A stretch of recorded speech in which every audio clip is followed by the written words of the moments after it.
There are many barriers that exist in our lives, whether there's the physical distance that divides us or the lack of emotional common ground for us to connect and relate with each other. Everyone experiences barriers in their lives in one way or another. For many in the Asian American community, our biggest divides are with our culture. So let's explore the cultural divide that exists for many second-generation Asian American immigrants.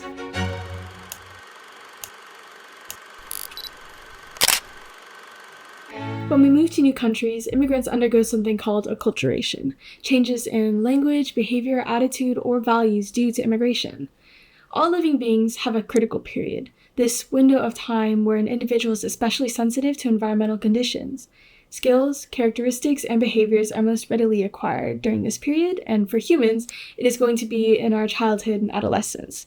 This is why a second-generation child is able to become more involved in their host family's culture relatively quickly, particularly if they attend school, but it is much more difficult for their first-generation parents to acquire the same level of integration into the new society.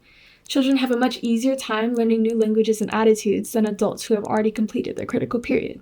On the other hand, children grow so acculturated to their new culture that they inadvertently reinforce a disconnect between their genetic lineage and their social upbringing. In a new country, immigrant children have fewer opportunities to participate in and learn about their heritage and culture, which causes the phenomenon we sometimes call being whitewashed. These generational barriers can also be reinforced by the drastic difference in cultural experiences between first and second generation immigrants. These identities come to revolve less around their heritage country, but rather around its Eurocentric heritage in America. If you're Asian, does that mean your husband is white? What? My husband, Asian. How are you half Asian? Yeah, you said that. She's probably just forgetting mom. They basically have a foot in two worlds, and these people often fall into voids of identity confusion, shame, or misfitting. Is it your own destiny, or is it a destiny someone else has tried to force on you? Stop it, Uncle! I have to do this! I'm begging you, Prince Zuko. It's time for you to look inward and begin asking yourself the big questions. Who are you? And what do you want? But while our second-generation children are finding their place in their new society, first-generation parents are conversely no longer in their critical period. And being out of school on top of this, first-generation immigrants can falter when trying to balance the culture reinforced into them during their critical period and the new society they must acculturate to upon immigration. What are you doing? Letra?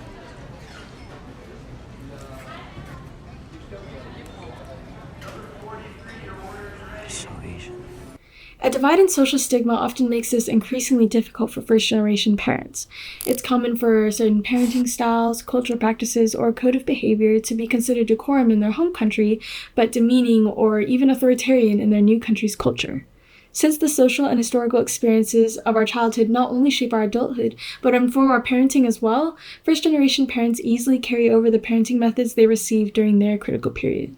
This difference in culture presented by second-gen's parents versus the one they've adopted in their host culture can cause adolescents to embrace the opportunity to engage in unsupervised activities, especially those that are normal to the host society but unacceptable in their heritage culture.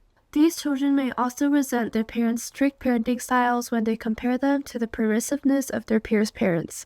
Just get out right now, Mom. Just get out, Mom. Get out, Mom. Get out! Sorry, I'm sorry you had to see that. It's just, she could just be, like, super annoying sometimes, and Dude, don't talk to your mom like that. She wasn't even being annoying. Like, what were you even doing? Man, this kid's kind of whack. Yeah, you're kind of right. Furthermore, being a first-generation immigrant in a foreign country on average cultivates self-reliant individuals. Thanks to this, first-generation parents are observed to spend far less time with their children than second-gen parents of the third-gen children. Language is one of the most vital parts of a culture. It unites us no matter where in the world. It's a connection. But what happens if you don't know your native language? Maybe you forgot it over the years as you learned to adapt to the English environment, or perhaps you were never really taught in the first place. Do you lose your connection with your family, your culture? A 2019 study from Pew Research Center shows that only 34% of US Asians speak only English in their homes. Of those Asians born in the US, 65% only speak English in their homes. Over time, these numbers only get bigger and bigger. Without language, it's natural for individuals to feel isolated from their culture or even guilty. You want to talk to your parents. I mean, you really do, but sometimes the words just don't come out right. And what happens if they don't understand your English? What happens then? Miscommunication? Shame? According to an article from Forbes at the University of Pittsburgh, first-generation children often feel a sense of guilt and frustration when they can't fluently speak their parents' language. This language barrier may cause moments of shame, especially when they struggle to engage with other relatives or participate in cultural activities. It can feel like a loss of identity, like being stuck between two worlds and never really fully belonging to either. Editor Thought here. I just wanted to put a little disclaimer, say that we're aware that there's a lot of diversity within Asian Americans, and that we're not at all saying that this is a universal experience that happens to everyone. It's different for everyone, so enjoy the video. Thank you. In some cases, it creates a disconnect between first-generation children and their parents, with neither being able to fully communicate with each other. It's frustrating to feel like you can't talk to someone as essential as your parents, especially when the language gap makes it harder to express thoughts and emotions. In these situations, miscommunication, both literal and emotional, becomes almost inevitable, with neither the parent nor the child truly understanding each other's feelings or experiences.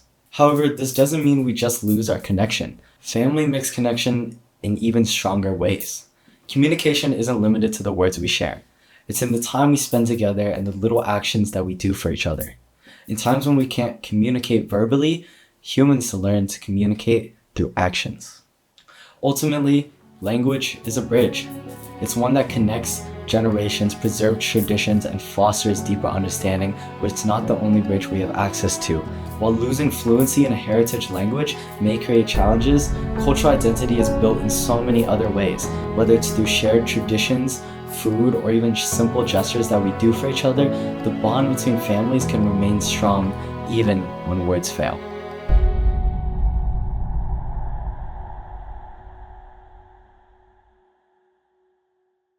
So even with all of these barriers that can create a disconnect with your culture, there's still many ways to express a connection with your heritage.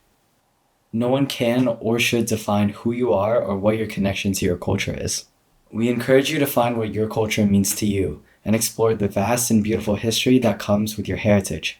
So thank you for watching, and if you enjoyed this video essay, we have many more planned for the future. So please like and subscribe and check out our website for all the information on our program. In there is everything about Red Book Collective and how you can support us. Thank you so much for watching.